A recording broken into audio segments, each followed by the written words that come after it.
The Galactic Military Academy's survival training program had a reputation that preceded it across 17 star systems. Not the good kind of reputation, mind you. More like the kind that made parents weep and insurance companies raise their premiums. The mortality rate wasn't technically classified as catastrophic, but only because the Academy's lawyers had successfully argued that educational Darwinism fell under acceptable training parameters. Commander Vextar, a 7-foot-tall draconian with scales that shifted color based on his mood, currently a nauseating shade of bureaucratic beige, stood before the assembled cadets with all the enthusiasm of someone about to perform a root canal on themselves. His forearms gestured dramatically as he explained the latest iteration of what the Academy euphemistically called Character Building Exercise 7. Right then, you collection of glorified space tourists. Vextar's voice carried across the shuttle bay like grinding metal. Welcome to Hoth Prime. Yes, that's actually its name. No, the naming committee wasn't feeling particularly creative that century. Yes, it's exactly as hospitable as it sounds. The planet rotating slowly beyond the viewport looked like someone had taken a perfectly good world and decided to coat it in perpetual winter, just for kicks. Ice sheets stretched to horizons that disappeared into howling blizzards, and the surface temperature readings made the cadets' various breathing apparatus fog up with nervous condensation. The rules are refreshingly simple, continued Vextar, apparently deriving some perverse pleasure from the collective whimpering. 72 standard hours. Survival gear limited to what fits in a single pack. Emergency beacon only to be activated if you're literally about to become a popsicle with aspirations. Any questions that don't involve crying for your mothers? Cadet Zephyr, a crystalline from the Prism Nebula, raised what could generously be called a hand. Commander, what about the indigenous wildlife? Oh, excellent question. Vexitar's scales shifted to what the Academy Handbook described as gleeful malice green. There are indeed indigenous life forms, large ones, hungry ones with more teeth than strictly necessary for a balanced ecosystem. Consider them part of the learning experience. Marcus Chen, the lone human in the group, couldn't help but snort with laughter. This earned him several confused looks from his fellow cadets, whose species ranged from the insectoid klaxons to the gelatinous fluxari. The fluxari, in particular, seemed to be having what could only be described as a nervous breakdown, or at least the closest approximation their species could manage, which involved a lot of jiggling and color changes. Something amusing, Cadet Chen? Vexitar's attention focused on the human with the intensity of a targeting computer. Just thinking about home, sir, Marcus replied, still grinning. This reminds me of camping trips with my grandfather in northern Canada. The assembled cadets exchanged glances. They'd heard stories about human homeworld conditions, but most had assumed they were exaggerations. Surely no species could evolve on a planet with such ridiculous temperature variations and still maintain their sanity. The evidence was becoming increasingly contradictory. I see. Vextar's tone suggested he was reconsidering the entire exercise. Well then, Chen, perhaps you'd care to share your wisdom with the class after 72 hours of character building. 30 minutes later, the shuttle bay had disgorged its cargo of increasingly panicked cadets onto the surface of Hoth Prime.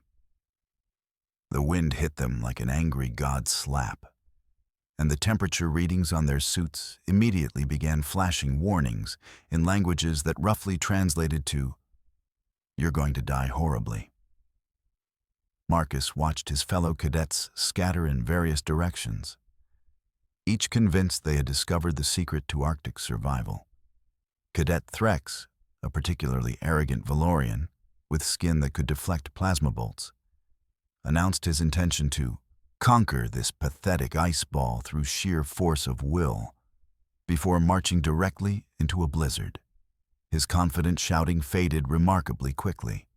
The Klaxon twins, Crick and Crack, had decided that the solution was obviously to dig straight down, apparently forgetting that their exoskeletons, while excellent for deflecting energy weapons, conducted cold with the efficiency of a heat sink. Their clicking grew increasingly frantic as they disappeared into a hole that would undoubtedly become their tomb. Meanwhile, the Fluxari delegate, whose name was an unpronounceable series of sonic vibrations, was attempting to achieve some sort of meditative state that would presumably allow them to transcend the need for warmth. This might have worked if they weren't simultaneously freezing solid in a way that suggested their homeworld's cold season consisted of temperatures that would be considered tropical on Hoth Prime. Marcus, observing this parade of imminent hypothermia with the detached amusement of someone watching a nature documentary about particularly stupid animals, shouldered his pack and began walking in the direction that seemed least likely to kill him immediately. The first rule of cold weather survival, his grandfather had always said, was to stay dry. The second rule was to stay warm. The third rule was to not panic when the first two rules became impossible to follow. The fourth rule was to remember that humans had been surviving in terrible conditions for millennia before they invented climate control, and their ancestors had managed it without the benefit of emergency beacons or rescue shuttles. Of course, his ancestors hadn't been competing with alien cadets, who seemed determined to die in increasingly creative ways. But Marcus figured the principles still applied. By the end of the first day, Marcus had accomplished several important tasks. He'd found a cave that was sheltered from the wind, gathered enough combustible material to keep a fire going, and constructed a basic lean-to that would reflect heat and block snow. He'd also managed to catch and cook something that looked like a cross between a rabbit and a very stupid bird, which had wandered too close to his snares apparently out of curiosity rather than hunger. The meat tasted like chicken. Everything in the universe, Marcus reflected, eventually tasted like chicken. This was either evidence of universal constants or proof that evolution had a limited imagination. On the second day, Marcus encountered his first indigenous predator.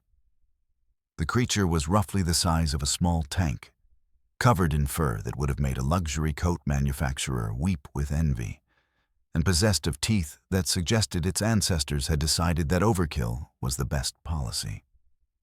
It approached Marcus's camp with the confidence of something that had never encountered meaningful resistance.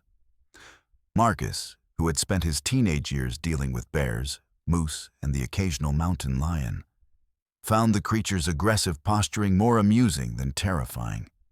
He threw a rock at its head, which bounced off with a hollow thunk, then shouted at it in the universal language of irritated human. The predator, apparently having never encountered a prey species that responded to threats with mockery and projectiles, retreated to a safe distance to reconsider its life choices. Marcus went back to smoking meat over his fire, occasionally throwing more rocks when the creature got too curious. By the third day, Marcus had developed a routine.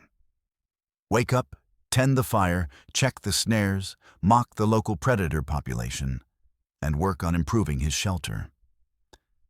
The cave had become quite comfortable, with a proper windbreak and even a crude chimney system that drew smoke away without alerting every carnivore on the continent to his location. He'd also discovered that the indigenous herbivores were remarkably easy to hunt, possibly because their evolutionary strategy seemed to consist entirely of grow thick fur and hope nothing notices. Marcus's hunting success had reached the point where he was smoking more meat than he could reasonably eat, which struck him as the kind of problem his ancestors would have been happy to have. The rescue shuttle arrived exactly 72 hours after deployment, its thermal sensors scanning for the life signs of surviving cadets. The pilot, a veteran academy instructor named Grix, who had seen too many training exercises end in mass casualties, was prepared for the usual collection of half-frozen, traumatized, and occasionally dead cadets.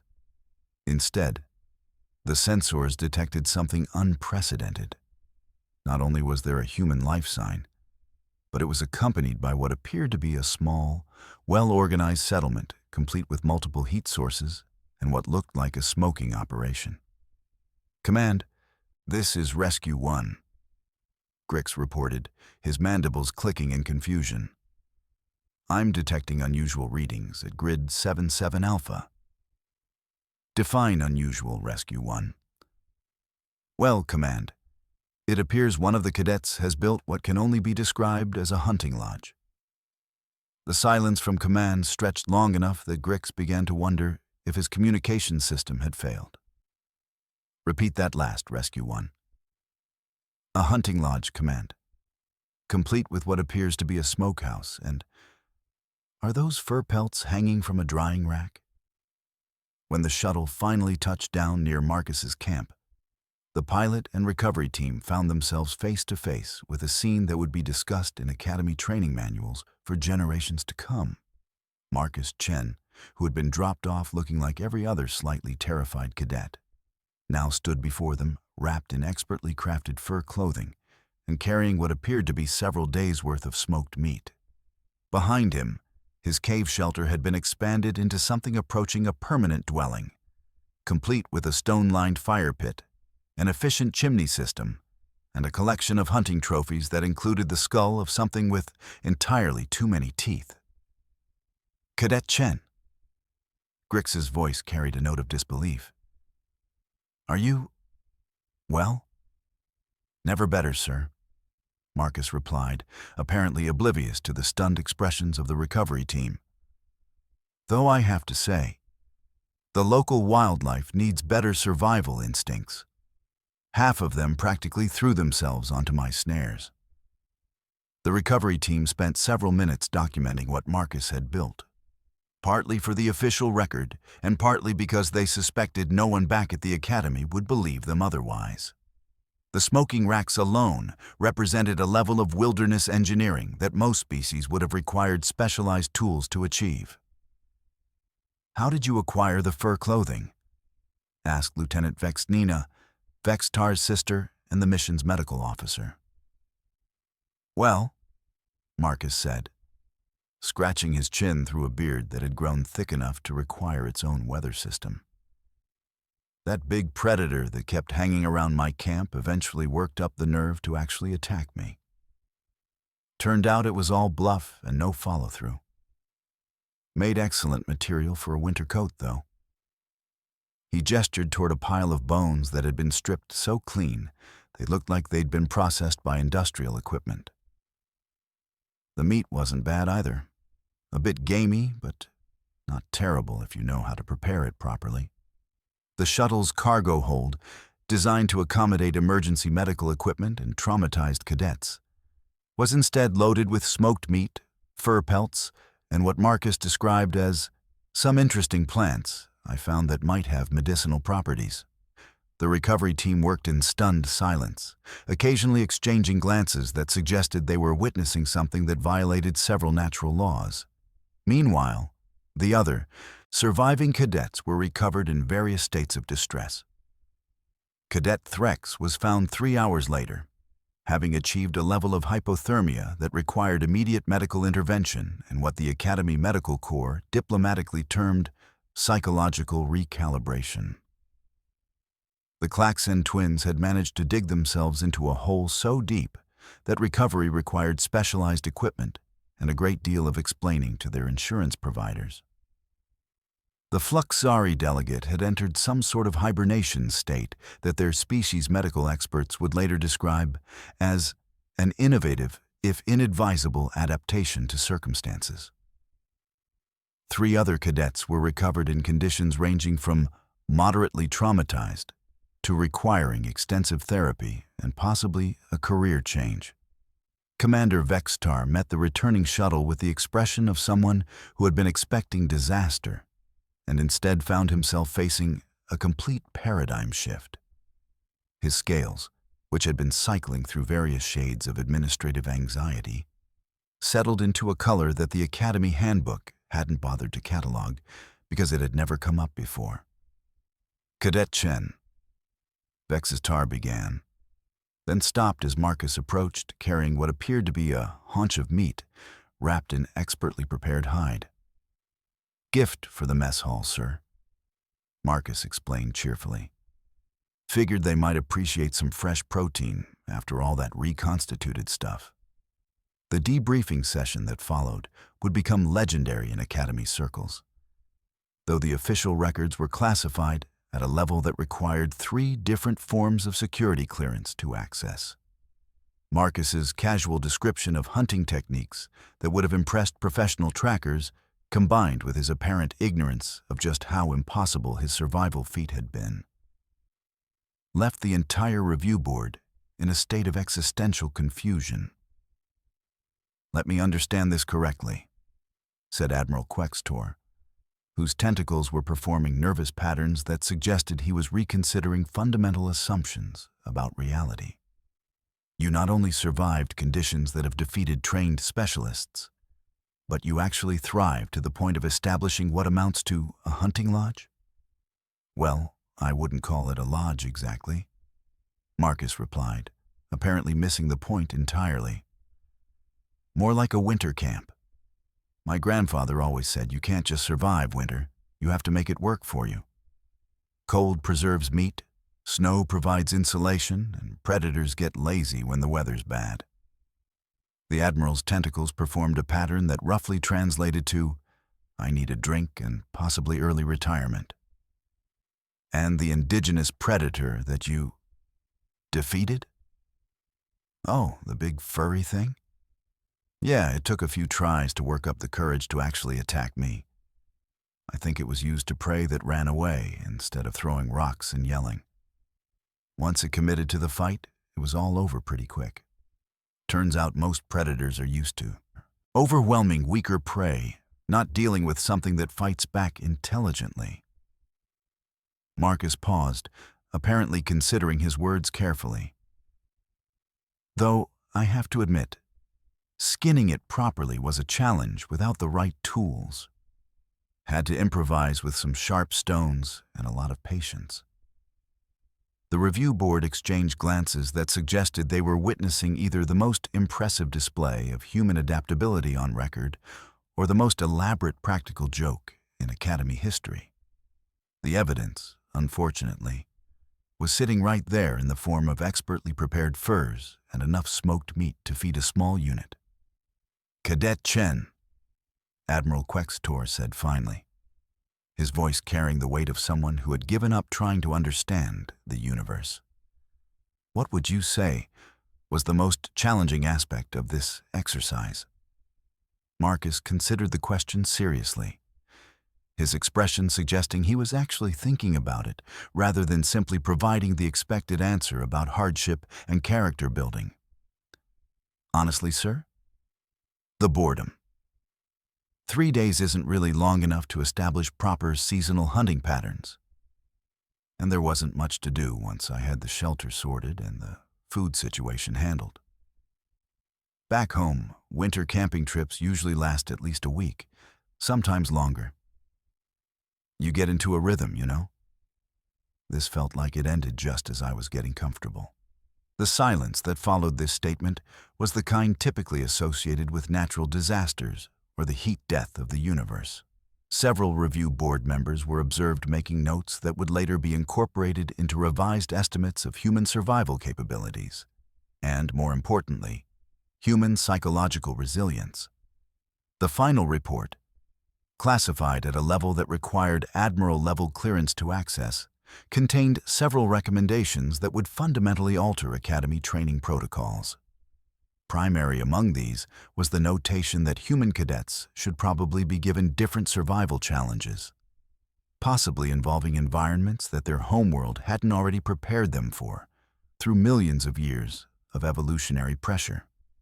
There was also a lengthy appendix discussing the implications of a species that considered extreme survival situations to be a bit boring, and whether such beings should be classified as a potential threat to galactic stability or a valuable asset in impossible situations.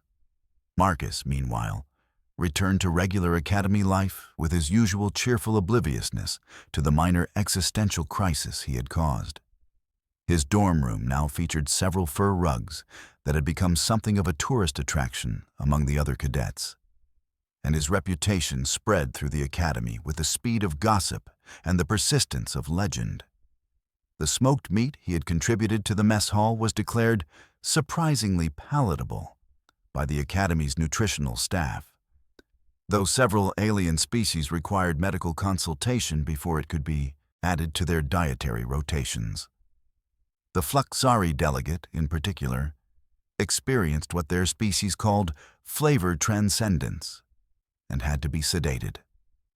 3 months later, when the Academy implemented Advanced Survival Training Exercise 12, a month-long deployment to a desert world with temperatures that could melt titanium, Marcus Chen was quietly transferred to an independent study program that focused on alternative approaches to environmental adaptation. The official reason given was that his presence created unfair comparative advantages for evaluation purposes.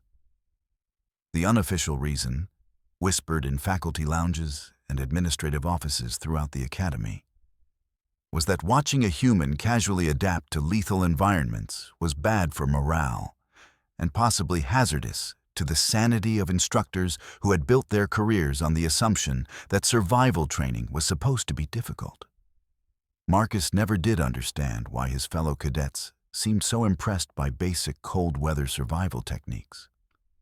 After all, humans had been dealing with winter for thousands of years before they invented space travel. It wasn't like he had done anything special, just applied common sense, basic woodcraft, and the kind of practical skills his grandfather had insisted were essential for any self-respecting human. The fact that these skills apparently made him something approaching a survival demigod in the eyes of alien military academies was, in his opinion, more of a commentary on their species' evolutionary advantages than any particular human excellence. Though he had to admit, the look of stunned disbelief on Commander Vextar's face when he returned carrying enough meat for a week-long barbecue had been pretty satisfying. Some lessons, Marcus reflected, were worth the teaching, even if the students didn't quite understand what they were learning. And if his casual competence in impossible situations happened to elevate humanity's reputation in galactic military circles, well, his grandfather always said that reputation was something you earned one winter at a time.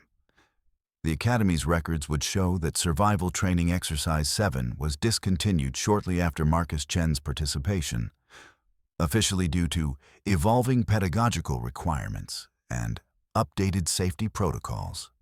Unofficially, everyone understood that there was no point in continuing an exercise designed to test survival limits when one cadet had turned it into what amounted to a particularly relaxing camping trip with room service provided by the local ecosystem. And somewhere in the classified files of the Galactic Military Academy, a note was added to Marcus Chen's permanent record. Recommend deployment to scenarios involving challenges not previously encountered by human evolutionary development. Current standard survival protocols insufficient to provide meaningful training opportunities. It was, the review board noted with what could only be described as professional exhaustion, the first time in Academy history that they had been forced to redesign training exercises because a cadet was too competent rather than not competent enough. Marcus Chen, meanwhile, was already looking forward to whatever challenge they would devise next.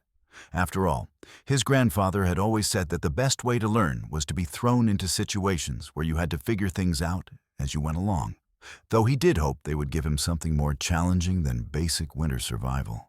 3 days really wasn't enough time to get properly settled in.